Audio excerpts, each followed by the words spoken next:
Welcome to your next Best Step. I'm Coach Janet J. And this is the show where faith and science meet in steps that you can actually take. Today is a light one for a full house kind of summer. The people you love are in town. You adore them. And you would also pay good money for 10 minutes alone in your own kitchen. Let's talk about how to have both. There's a specific moment that shows up around day 2 of a family visit. Everyone is wonderful. The house is full of people you love. And you find yourself standing in the pantry with the door half closed, eating a cracker in the dark. For no other reason except that it's the only room with nobody in it. And there's a reason your body needs that pantry. And there's one short sentence backed by brain scans that can steady you faster than that cracker. Summer is reunion season. The adult kids come home with their laundry and their opinions.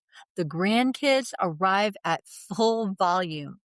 Your sister settles in for a week, and the in-laws stay for what feels like a season.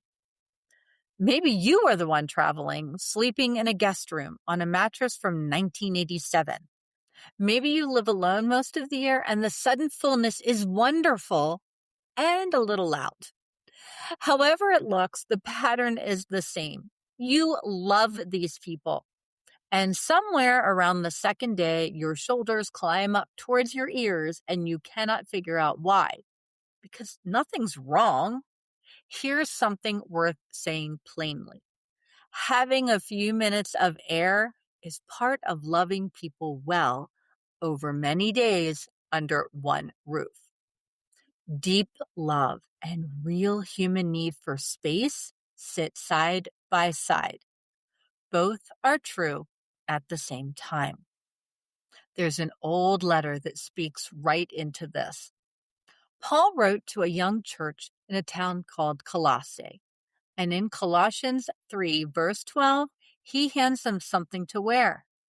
He says, "Therefore, as God's chosen people, holy and dearly loved, clothe yourselves with compassion, kindness, humility, gentleness, and patience. Bear with each other and forgive one another if any of you has a grievance against someone. Forgive as the Lord forgave you." Notice the verb, clothe yourselves. Compassion and patience are something you put on, like a sweater you grab on your way out the door. Which means on the morning of a long family day, you get to decide what you are wearing before anyone else even says a word.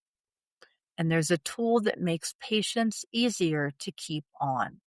Researchers led by Ethan Kross and Jason Moser studied what happens in the brain when a person talks to herself in a hard moment. They compared two ways of doing it. One group reflected on something stressful using the word I. The other group used their own name or words like you. Same situation, different pronoun.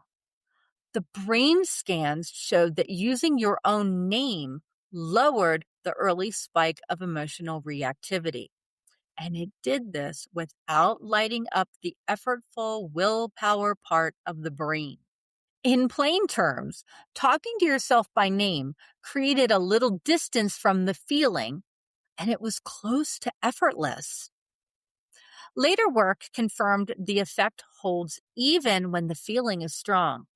So picture that kitchen again. Your mother-in-law has reorganized your dishwasher. Two people are debating politics in the next room, and someone is asking what is for dinner while you are still cleaning up lunch. Your chest tightens, and this is the exact moment the kit is for. Watch how this lands across all four pillars.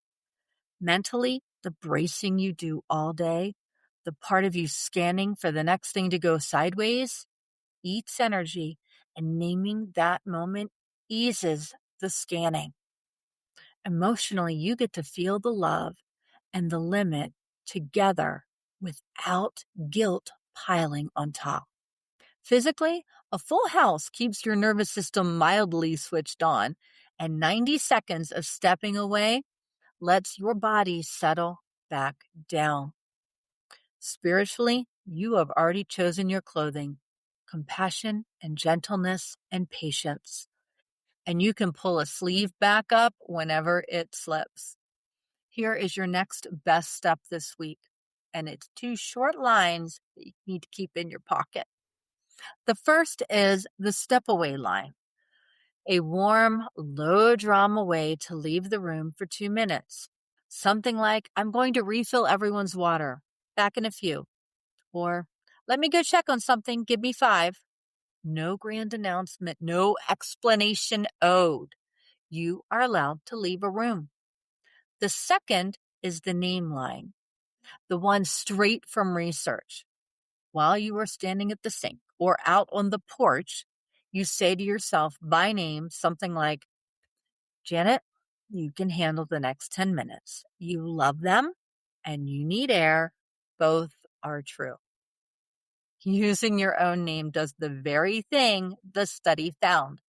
It gives you a step back from the feeling. So as you walk back in, you are steadier than you left.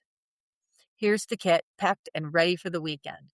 Compassion and patience are clothing you put on before the day starts, straight from Colossians 3. A full house switches on your nervous system, and a 2-minute step away lets it settle. And the name line, talking to yourself by name, is research-backed to steady your own brain in the middle of noise. Love them and give yourself a minute. You are allowed to do both. Next time, we're answering a question I hear all summer long. Why am I so tired when I didn't even do much today? There is a real physical answer, and it will let you stop arguing with yourself about it. If this episode helped you, a rating or review makes a real difference. It helps other women find the show, and I am grateful for every one. I will see you Monday. Take your next best step.